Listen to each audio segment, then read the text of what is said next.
Castlevania Harmony of Dissonance was released for the Game Boy Advance in September of 2002 and is a sequel to the previous Game Boy Advance Castlevania installment, the excellent Circle of the Moon. Just like Circle of the Moon, I purchased Harmony on its release date, eager for a new Castlevania adventure, and had high expectations for the title. When a game has the Castlevania brand on it, it's automatically set to a higher standard.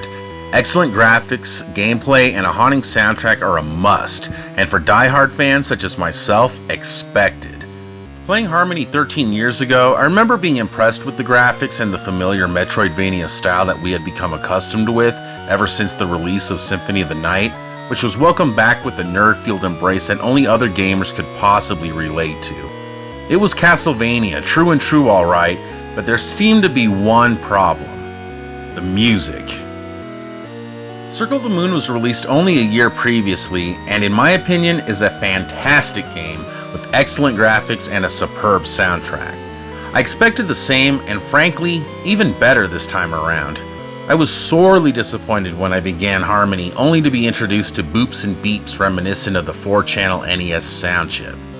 The graphics, on the other hand, were a step up from the previous game, with brighter visuals and improved enemy animations, emulating the PlayStation's Symphony of the Night more than anything. While these graphical improvements are by no means taken for granted, it's obvious the music was sacrificed to make the graphical enhancements a reality, and for me at the time, was simply unforgivable. One of the biggest reasons I still play Castlevania games to this day is the assurance that I'll be privileged to grace my eardrums with some of the best, ingenious, eerie music known to man, let alone a gamer. To say I was disappointed is an understatement. Finer than 16-bit graphics with an 8-bit soundtrack does not mix well together. I would have been absolutely content with the same balance used for Circle of the Moon. Just listen to the difference.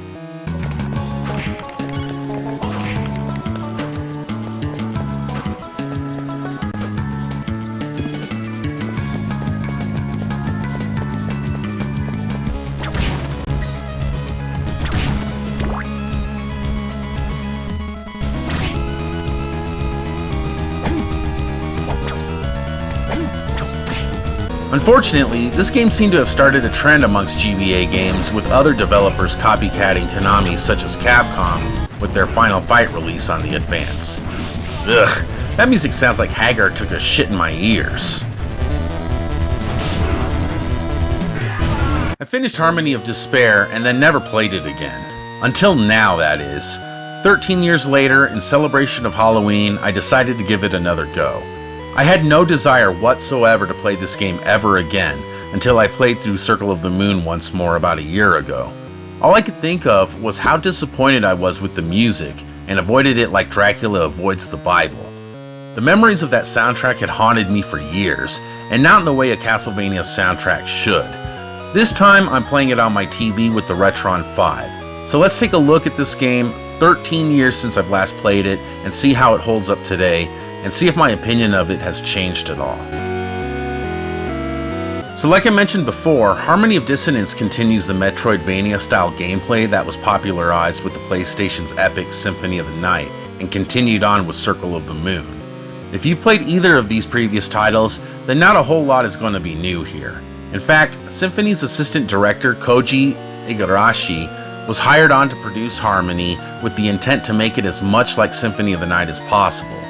Without a doubt, the similarities between Symphony and Dissonance are much more prevalent than with Circle. This time around you play as Juste Belmont, grandson of the famed Simon Belmont, who enters Dracula's castle in search of his childhood friend Liddy, who had gone missing while accompanied by mutual friend Maxim. Inconveniently, Maxim has amnesia and can't remember exactly what had happened to Liddy. Juste and Maxim decide to split up in search of their friend in order to cover more ground. If you've played Symphony or Circle, then you'll already be familiar with how to play, as not much has changed with this edition. You have the ability to pick up and equip gear to make Juste stronger. You earn experience and increase in level as you defeat monsters, and tons of items are hidden throughout the castle just waiting to be discovered. Save rooms are scattered about to record your progress and heal, and even a merchant who got lost in the castle years ago resides within to assist Juste with a cache of invaluable goods. So let's not sidestep my biggest issue with the game anymore, the music. How is it? Well,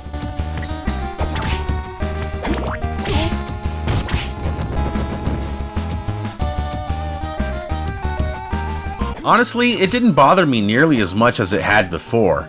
In fact, I would say it didn't bother me at all this time around. Now, I'm not saying that it's good, but it's not bad either. Maybe it's because the sound is coming out of my HD TV, I don't know. But I actually found myself humming some of the tunes up to 2 days after playing the game. So with this issue out of the way, I was set on focusing on the game itself, and let me just say, this game is a lot of fun. Yeah, it's more the same, but that's not a bad thing. While not as good as either Symphony of the Night or Circle of the Moon, Harmony of Dissonance brings us a solid Castlevania adventure with clever layouts and floor plans. Additionally, with a wide range and variety of enemies with outstanding visuals that rivals its PlayStation predecessor. There's no denying that this game looks amazing. And borrowing a page from Symphony of the Night, Harmony of Dissonance also uses a two-castle system, similar to the inverted castle Alucard finds himself exploring. While not nearly as cool as that, Harmony uses a two-castle system that, for the most part, are identical to each other with minor changes and completely different set of monsters. It's more like the light and dark worlds of A Link to the Past. The ability to see both castle maps individually and combined are extremely helpful, even if the map is too small at times to really tell where an unexplored opening may be. You can barely see this opening here. I don't know how the hell I was able to go through this game using the map on my Game Boy Advance. I had a rough time studying the map on my widescreen TV, so I must have played some of it on my Game Boy Advance player on the GameCube all of those years ago. And just like Metroid and the previous Metroidvania games, there's plenty of areas that are a dead end until you return with the necessary equipment to advance further. Good luck remembering where all of those locations are on the map, especially if that particular section fills with color, indicating you've already discovered the area.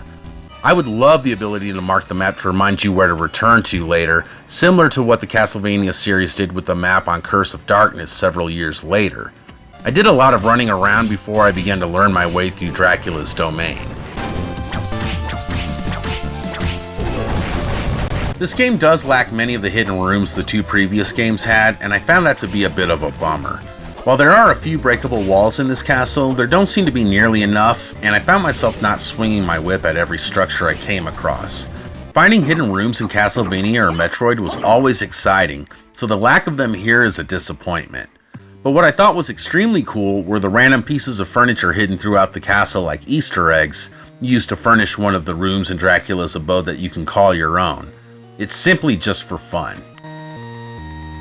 This game uses a simpler method of magic, basically combining an elemental spellbook with whichever well-known subweapon you carry at the time.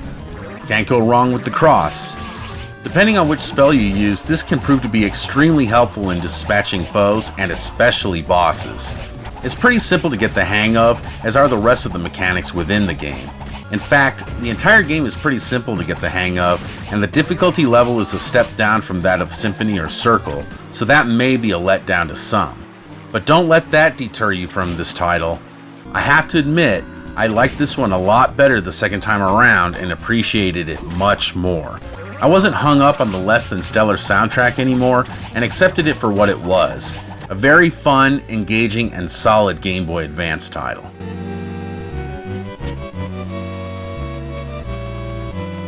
So I'm going to have to recommend this one.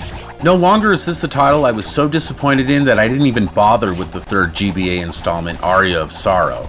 I'm actually extremely stoked to play that one next.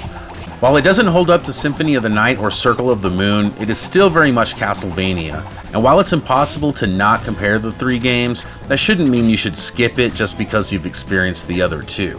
And the cartridge can be found for usually around $15 or so, but you can also purchase it on the Wii U Virtual Console for only $8, which is totally worth it. Seriously, if you're a Castlevania fan, don't go much longer without playing this one.